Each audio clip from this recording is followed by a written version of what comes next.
समझ आती है। भक्ति के रास्ते पर चलने टिप्पणी करने वाले लाखों मिलेंगे, उनके सामने छोटे बन करके ही निकल जाना चाहिए, कौन झंझट में पड़े। माता जानकी है भक्ति, और हनुमान जी जा कहाँ रहे? भक्ति की यात्रा, भक्ति का पता लगाने जा रहे। इस यात्रा में छोटे मोटे लोग मिले, भक्त वाला आदमी, भक्ति वाला आदमी विवाद नहीं चाहता। जो भक्त होता है वो तो राम कथा का संवाद चाहता है। क्यों? क्योंकि किसी ने एक बात बोली, तुमने दो बोल दी, उसने एक तमाचा मारा, तुमने खपड़िया फोड़ दी, जा रहे थे राम कथा में पहुंच गए थे, ये गड़बड़ हो जाएगी। भाई कोई उल्टा सीधा बोले, बागेश्वर बाबा ऐसे हैं, तुम्हारे गुरु जी ऐसे हैं, अरे कथाएं ऐसी होती हैं, पूजा पाठ ऐसी होती है, मंदिरों में मत जाओ, काय को जा रहे, ये वो दुनियादारी खटनी के बड़े नटखटा पूसर चंद आदि के लगे रहो, न जाने क्या क्या बोलेंगे। अगर हम जवाब देने लगे, ऐसे समझो कोई सुअर तुमसे लड़ने लगे और तुम भी उससे लड़ने लगो, तो सुअर का तो कुछ नहीं बिगड़ना है, तुम गंदे हो जाओ। हाँ जी है ना जी, सुअर को तो बड़ा मजा आएगा, बहुत बढ़िया बहुत बढ़िया, देखो व्हाइट कपड़े थे, हमने देखो कलर लगा दिया, हमने देखो नाले का पानी छपा दिया, सफेद कपड़े थे काले पड़ गए हैं। सुअर का कुछ नहीं बिगड़ना है, और तुम्हारा सब कुछ बिगड़ जाना है। उसी प्रकार कोई गंदा आदमी तुमको भला बुरा कहे तो तुम्हें चुप हो जाना चाहिए, उसका तो कुछ नहीं बिगड़ना है, अपना अस्तित्व खराब हो जाएगा। इसलिए हनुमान जी महाराज ने सोचा ये खाने आई है, इनका मुंह इतना बड़ा है, इनका तो कुछ नहीं बिगड़ना है, हमने डबल योजन कर लिया, हमारा खेल बिगड़ जाएगा, और कौन शरीर बढ़ाने में बना रहे, घटाने में भी अगर काम चल जाए। ये हनुमान जी का देखा बुद्धि का प्रयोग देखना। हनुमान जी ने सोचा बड़े में काम हो या छोटे बनने में काम हो, हमें इससे फर्क नहीं पड़ता कि हम छोटे बने हैं या बड़े बने हैं, बस राम का काम पूरा होना चाहिए। ये हनुमान जी का सिद्धांत है। वो कहते हैं राम काज होना चाहिए, चाहे छोटे में चाहे बड़े में। इसलिए तो हनुमान जी महाराज ने सुरसा ने किया क्या? सत जो जन तेहि आनंद की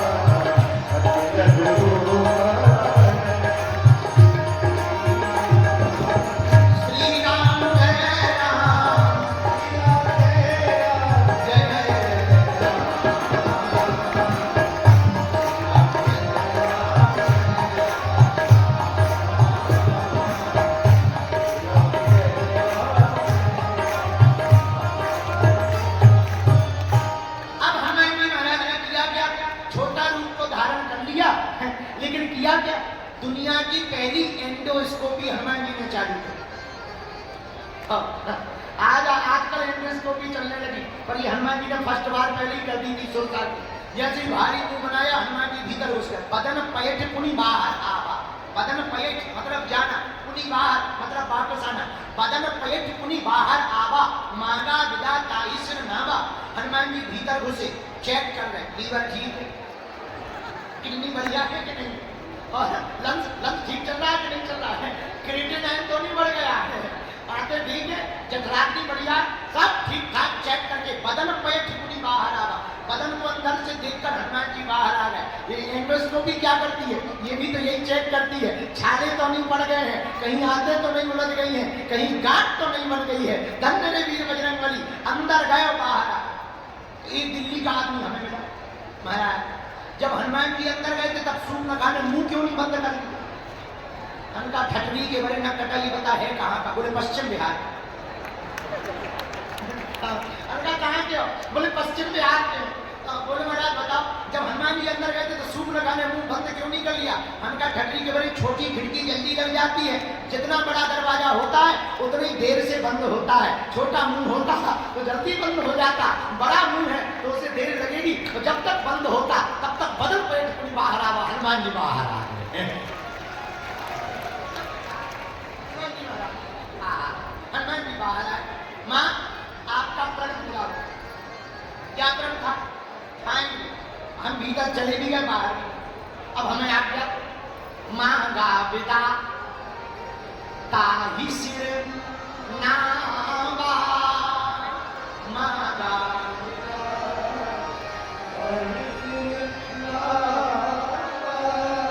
तुरंत सुरसावणी मोहि सुरन जही, मोहि सुरन जही लाग पठावा, अब बुद्धि बल मरम तोर। हमने आपकी बुद्धि और बल को देख लिया है, क्या गजब की बुद्धि है, हमको भी चकित कर दिया है। हम तो सांपों की माता है, फिर भी हमको चकित कर दिया। हनुमान जी आपकी इस बुद्धि और बल को देखकर दोनों हाथ उठाकर सुरसा माता ने कहा राम काज सब करी हम तुम बल बुद्धि निधान, वो आशीष दे कई सो अरस चले। क्या हमारा आशीर्वाद है, तुम सब राम काज करोगे। आहा मेरे प्रिय जन श्रोता, अपने से बड़ों का आशीर्वाद पाने से रुकते हुए काम भी बन जाते हैं। ये बात है, अपने से बड़ों का आशीर्वाद पाने से रुकते हुए काम भी बन जाते हैं। सुरसा माता ने हनुमान जी को आशीर्वाद दिया। अब हनुमान जी आगे बढ़े, लेकिन 3 गुण होते हैं, सतोगुण, रजोगुण, तमोगुण। तो पहली यात्रा में मुलाकात हुई किससे? सुरसा से। तो सतोगुण रूपी सुरता तो मिल गई, पर रजोगुण रूपी स्त्री भी हनुमान जी को मिलने वाली। कौन? उसका वर्णन भी सुंदरकांड में आया। दोहा नंबर 2 के बाद की चौपाइयां पढ़ेंगे तो आपको मिलेगा। आहा निश्चरी सिंधु मम रही करी माया नभ के अगत, जीव जंतु के गगन उड़ाई, जल विलोक इनके परछाई। जल में रहने वाली निश्चरी सिंहिका पानी में। हनुमान जी बोले आंजनेय की आत्मकथा हम आज पढ़ रहे हैं, तो हनुमान जी बोले कुमारों, जब हम सुरसा को प्रणाम करके उड़ने लगे तो थोड़ी दूर चले और ऐसे लगा जैसे हम उड़ तो रहे पर किसी ने हमारी गाड़ी का ब्रेक लगा दिया, पीछे से किसी ने पकड़ लिया। कभी तुमने देखा होगा, हम तो गांव के आदमी हैं तो हम तो प्रैक्टिकल ज्यादा करते। कोई मोटरसाइकिल चालू करे, गियर डाले, तो जैसे ही क्लच छोड़े उसी समय कोई पकड़ ले पीछे से, तो गाड़ी हनहनाती तो है, साइलेंसर से आवाज निकलती, धुआं भी निकलता, लेकिन बढ़ती नहीं। तब आदमी बड़ा हैरान हो जाता, क्या बात है, पहिया में कुछ फंसा तो नहीं। फिर पीछे देखा, अरे गुरुजी तुम थे, कोई तो हम कहें गाड़ी बढ़ क्यों नहीं, तुमने पकड़ लिया। अच्छा अच्छा अच्छा, वही हनुमान जी के साथ हुआ। क्या? हनुमान जी बोले कुमार, जैसे ही हम उड़े और जैसे ही उड़े तो थोड़ी दूर चले, अब उड़ तो रहे पर बढ़ नहीं रहे, तो सोचने लगे ये हुआ क्या। नीचे नजर गई, नीचे हमने एक राक्षसी और देखी, उसका नाम है सिंहिका। वो करती क्या? ऊपर उड़ते हुए जीवों को देख करके उसकी छाया को पकड़ के वो खा ले। वही हनुमान जी के साथ किया। सोई छल हनुमान कहीं की तासु कपट कपि तुल नहीं। जब वही छल हनुमान जी के साथ में किया तो हनुमान जी पहचान गए। बुरा न मानना, दिल्ली के पागलों, हम गलत बोलकर किसी को एक बार तो दबा सकते हैं पर बार बार सबको नहीं दबा सकते हैं। ये तुम लोग कार्य करो। एक बार झूठ बोलकर किसी को अपनी तरफ आकर्षित कर सकते हो, लेकिन बार बार झूठ बोलकर सबको आकर्षित नहीं कर सकते हो। बोल खुल ही जाती है, इसलिए सबको अपना बनाने के लिए झूठ की नहीं सत्य की आवश्यकता है। बोलो सीता, जोर से बोलो, जोर से बोलो। एक बात, बुरा न मानो, बुरा न मानो। कई बार सफल लोग ये सोचते हैं कि हम तो गलत काम करके ही सफल हैं। महाराज जी जरूर कह रहे हैं कि गलत मत करो, ऐसा करने से ऐसा होता वैसा होता। हम तो सफल ही गलत काम करके हुए। जब हम गलत काम करके सफल हुए तो ये करते रहना चाहिए, कोई किसी को थोड़ी देखता है। भैया जरूरी नहीं है कि गलत काम करके तुम सफल हुए तो सफल ही रहोगे। एक आध बार लाल लग गई, ऐसे तो बार बार एक आध बार किसी की भी बाड़ी लग जाती। हमारे गांव में एक ड्राइवर थे, ड्राइवर वो चले जा रहे थे, गांव में बैठे थे, तो जा रहे थे खेत पे। उन्होंने भरी सभा में कह दिया, आज हम कह रहे हैं बागेश्वर महाराज की तरह पानी बरसेगा, और सच में पानी बरसेगा। दूसरे दिन से पूरा गांव उनके पास जाने लगा।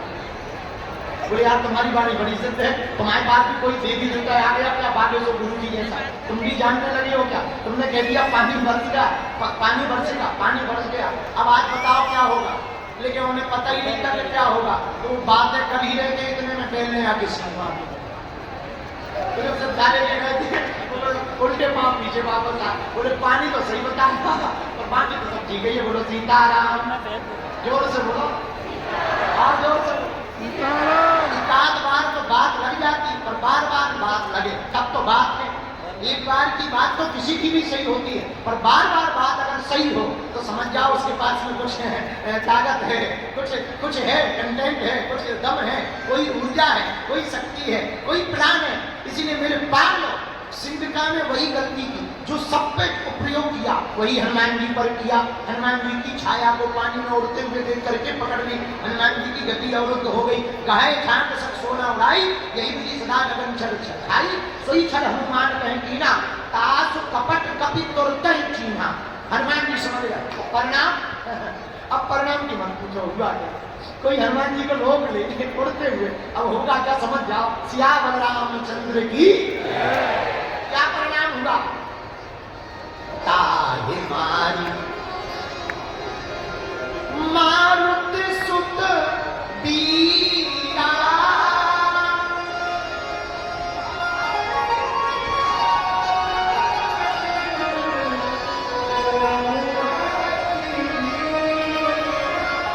हनुमान जी ने उसको मार दिया।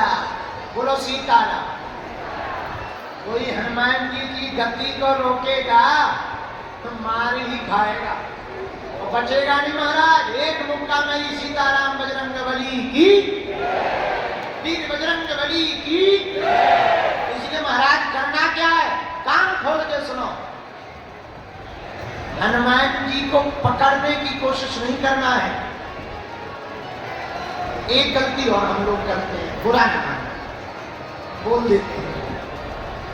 तुम लोग भी हमारे चरण पकड़ने लगे। सुनो, गुरु के पकड़ने चाहिए आचरण, भगवान के पकड़ने चाहिए चरण। हाँ, गुरु के आचरण पकड़ो, भगवान के चरण पकड़ो। और हम लोग उल्टे हैं, चरण पकड़ते गुरु के, आचरण पकड़ते पड़ोसन। चरण पकड़ते गुरु के, आचरण पड़ोसी के पकड़ते। फिर कहते कि गुरु जी कृपा नहीं हो रही, थक नहीं के रहे, तो उल्टा काम करोगे, कहां से कृपा होगी? तो करना क्या है?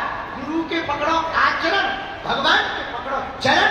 गुरु के आचरण पकड़कर, भगवान के जो चरण पकड़कर जिएगा, वही सुंदर कांड के जीवन को सार्थक कर पाएगा। बोलो सीताराम। जोर से बोलो और जोर से बोलो और जोर से बोलो। अब तुम कहो महाराज आप तो कह रहे चरण मत पकड़ो, पर हमने तो सुना है चरण में ही कल्याण होता। अरे भाई चरण तो हम सब लोग पकड़ लेते हैं, आचरण पकड़ो। कल्याण चरण पकड़ने से नहीं होता, आचरण पकड़ने से कल्याण होता है। बोलो सीताराम। ऐसे समझो, समझ आए। देखो तुम्हें भयंकर प्यास लगी और तुम हमारे पास आओ और हम तुम्हें पानी का ज्ञान बताएं। पानी का फॉर्मूला बोले, H2O, कैसे पानी बनता है, कैसे भाप बनता है, कैसे बादल बनता है, फिर कैसे वायु के दबाव से बरसता है, फिर कैसे नदी नालों से स्टोरेज होता है, फिर कैसे भूमि में जाता है, और फिर कैसे कुआं में आता है, और फिर कैसे तुम पीते हो। हम ये ज्ञान बताएं तो क्या तुम्हारी प्यास बुझेगी? बोलो, अरे जोर से बोलो, अरे बोलो तो। क्या पानी का बुझेगी। अगर पानी का ज्ञान बता करके पानी की प्यास बुझती तो आज तक लाखों पेड़ ऐसे ही मर जाते। बोले उन्हें पता ही नहीं है कि पानी बनता कैसे, वो तो बस पानी पी करके जानते हैं, चाहे H2O से बने चाहे HO2 से बने, उन्हें कोई मतलब नहीं है। बरसता है वो पीते हैं तो हरे भरे हो जाते हैं। उसी प्रकार मेरे पागलों, तुम केवल चरण पकड़ोगे तो कल्याण नहीं होगा, अपने गुरु के चरण के साथ साथ उनके आचरण पकड़ोगे तो तुम्हारा कल्याण हो जाएगा। तो सीताराम, जोर से बोलो और जोर से बोलो। तो हनुमान जी महाराज ने हनुमान जी महाराज ने दूसरी देवी जी को खत्म कर दिया। कौन सी? सिंगका नाम की देवी जी को। एक बात सुनो, गुरु है क्या? गुरु है मील का पत्थर। मील का पत्थर, तुम कभी यहां से जाते हो बम्बई तो पत्थर पे लिखा रहता 200 किलोमीटर। पत्थर पे ये तो लिखा रहता 200 किलोमीटर। इसका मतलब ये नहीं है कि तुम उसी मील के पत्थर पे बैठ जाओ तो बम्बई पहुंच जाओगे, नहीं, वो तो सूचक है। 200 किलोमीटर है, चलते जाइए। 199 बचेगा, फिर 90 बचेगा, फिर 180 बचेगा, फिर 160 बचेगा, फिर 120 बचेगा, फिर 100 बचेगा, फिर 99 बचेगा, 98, 97, 96, 95, 94, 93, 92, 91, 90 बचेगा, फिर 89, 88, 87, 86, 85, 83, 83, 82, 83, 80 बचेगा। फिर और घटते जाएंगे, धीरे धीरे आप आएंगे 20, 19, 18, 17, 16, 15, 14, 13, 12, 11, 10, 9, 8, 7, 6, 5, 4, 3, 2, 1 और पहुंच जाओ। लेकिन तुम जहां 200 लिखा था वहीं बैठ जाओगे तो क्या पहुंच पाओगे? जरा बोलो बोलो बोलो बोलो बोलो बोलो, क्या पहुंच पाओगे? नहीं पहुंच पाओगे। चलना